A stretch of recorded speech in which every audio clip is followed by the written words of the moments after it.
सब माता बहन का हमारा नमस्ते प्रणाम है भैया। देखा कल से नवरात्र लागता है, खूब बढ़िया प्यारा एक शारदा माता का हम गाना सुनावा चलता है देवी गीत। आप सबका अच्छा लगेगा तो चैनल को सब्सक्राइब जरूर करिए, लाइक करिए, कमेंट में बताइए कैसे लगा। जय माता दी। छोड़ा मई हर धाम हो आवा हमारी नगरिया, छोड़ा हो मई हरे धाम हो आवा हमारी नगरिया।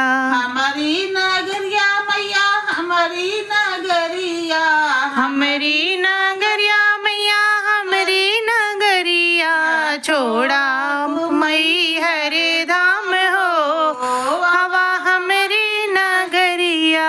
हमारी नगरिया में गंगा बहत है, हमारी नगरिया में गंगा बहत है, चरण प्रभु दिन रात हो हवा हमारी नगरिया, चरण दुलाओ दिन रात हो हवा हमारी नगरिया।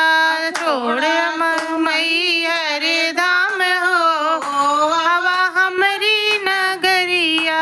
हमारी नगरिया मैया, हमारी नगरिया, हमारी नगरिया मैया, हमारी नगरिया, छोड़ा हो मई हरे धाम हो हवा हमारी नगरिया।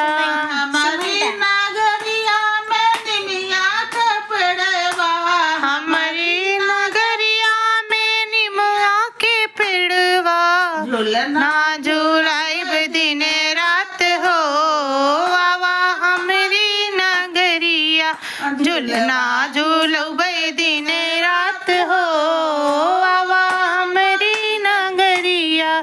छोड़ा तू मई हरे धाम हो आवा हमारी नगरिया।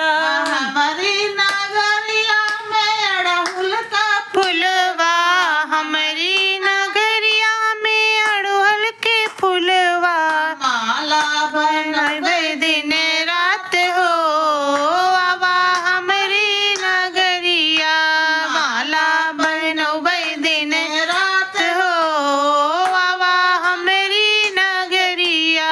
छोड़ा तू मई हर धाम हो आवा हमारी नगरिया। हमारी नगरिया मैया, हमारी नगरिया, हमारी नगरिया मैया, हमारी नगरिया, छोड़ा तू मई